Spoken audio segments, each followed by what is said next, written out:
महाभारत ग्रंथ में ऐसी कई घटनाओं का जिक्र मिलता है जो व्यक्ति को अचरज में डाल देती है। आज हम आपको महाभारत में वर्णित एक कथा के बारे में बताने जा रहे हैं, जिसके अनुसार द्रोणाचार्य ने राजा द्रुपद से बदला लेने के लिए अपने शिष्यों का सहारा लिया। पंचाल नरेश का पुत्र द्रुपद और द्रोणाचार्य में गहरी दोस्ती थी। दोनों ने साथ ही शिक्षा प्राप्त की। आगे चलकर द्रोणाचार्य का विवाह कृपाचार्य की बहन से हुआ। उसका एक पुत्र हुआ जिसका नाम अश्वत्थामा रखा गया।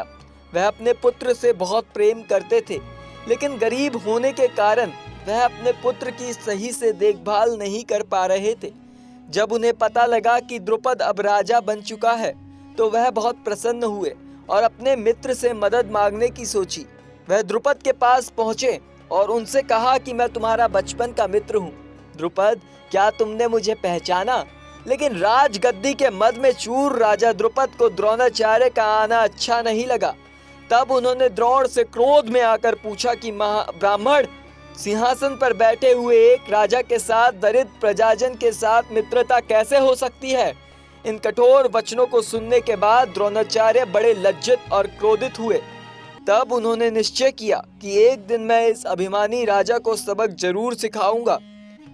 इसके बाद द्रोणाचार्य हस्तिनापुर के राजकुमारों को अस्त्र शिक्षा प्रदान करने लगे।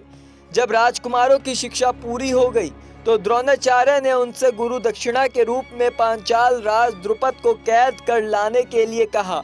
उनकी आज्ञानुसार सबसे पहले दुर्योधन और कर्ण गए और द्रुपद के राज्य पर धावा बोल दिया, लेकिन द्रुपद के आगे टिक ना सके। तब द्रोणाचार्य ने अर्जुन को भेजा। अर्जुन ने पांचाल राज की सेना को तहस नहस कर दिया और राजा द्रुपद को मंत्री सहित कैद करके आचार्य के सामने ला खड़ा किया। द्रोणाचार्य ने द्रुपद से कहा, डरो नहीं राजन, बचपन में हमारी मित्रता थी, लेकिन तुमने ऐश्वर्य के मद में आकर मेरा अपमान किया।